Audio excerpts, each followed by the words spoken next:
প্রথমেই wild life week দিবসে রাজ্যের সমস্ত অংশের মানুষ, রাজ্যের জনগণকে আমি আন্তরিক শুভেচ্ছা জানাই। ওয়াইল্ড লাইফ উইক অত্যন্ত গুরুত্বপূর্ণ।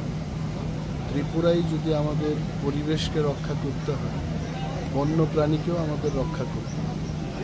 বন্য প্রাণী মানেই বনে যে সমস্ত প্রাণী থাকে, সাপ থাকে, হাতি থাকে, বাঘ ইত্যাদি। আমাদের ত্রিপুরায় প্রায় 100টিরও বেশি প্রজাতি বন্য প্রাণী বনে পাওয়া যায়, এবং বাইসন বা চশমা বাঁদর এই সমস্ত বন্যপ্রাণী যেটাই আমাদের রাজ্যে আছে, এগুলোকে সংরক্ষণ করতে হবে। অনেক সময় আমরা ভাবতে পারি না যে বন্যপ্রাণীর ভূমিকা কী, পর্যাবরণ রক্ষায়, পরিবেশকে রক্ষায় তাদের ভূমিকাটা কী। আসলে সমস্ত এই ইকোসিস্টেমকে রক্ষা করার জন্য আমরা সমস্ত প্রাণী পৃথিবীতে একে অপরের উপর নির্ভরশীল।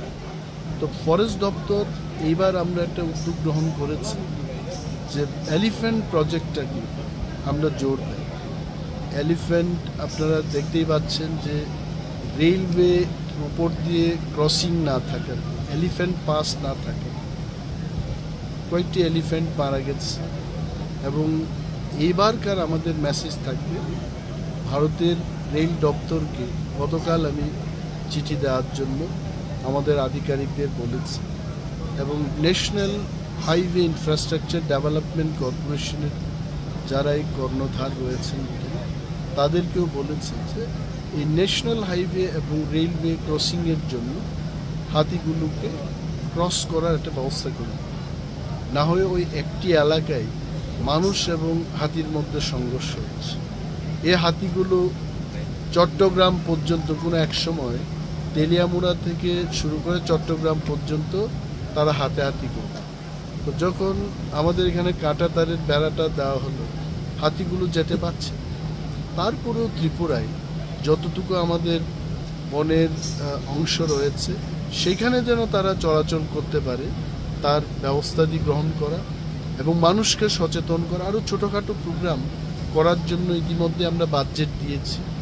ডিস্ট্রিক্ট লেভেলে হবে, মহকুমা লেভেলে হবে, ব্লক লেভেলে বন্যপ্রাণীর সংরক্ষণ কেন দরকার তার উপর গুরুত্ব আরোপ করে বিভিন্ন ধরনের আলোচনা সংগঠিত করা। এগুলোই আমাদের উদ্যোগ হবে এইবারকার এই বন্যপ্রাণী সপ্তাহে। এবং থিমটা আপনারা দেখতেই পাচ্ছেন যে wild life conservation and coexistence. বন্যপ্রাণীর সাথে আমরা যেন সহাবস্থানে থাকতে পারি, তাদের অধিকার তাদের দিয়ে, আমাদের অধিকার আমরা নিয়ে থাকতে পারি, এই সচেতনতা আমরা আনতে চেষ্টা করি।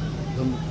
নতুন কোনো কি উদ্যোগ রয়েছে এই বন্যপ্রাণী সংরক্ষণ করার ক্ষেত্রে রাজ্যে? নতুন যেগুলোই আছে এগুলোকে আরও বেশি করে ফেন্সিং এবং ম্যান অ্যান্ড অ্যানিম্যাল কনফ্লিক্ট যেন না হয়, এই কাজটাই অনেকগুলো কাজ আছে। এবং যেখানে আমরা সংরক্ষণ করছি না সেখানেও ন্যাচারালি যেন মানুষ এই বন্যপ্রাণীদের উপর ঝাঁপিয়ে না পড়ে তার ব্যবস্থাও কিন্তু ফরেস্ট প্রোটেকশন ইউনিটের মাধ্যমে আমরা চেষ্টা করছি তারা যেন আক্রান্ত হয়।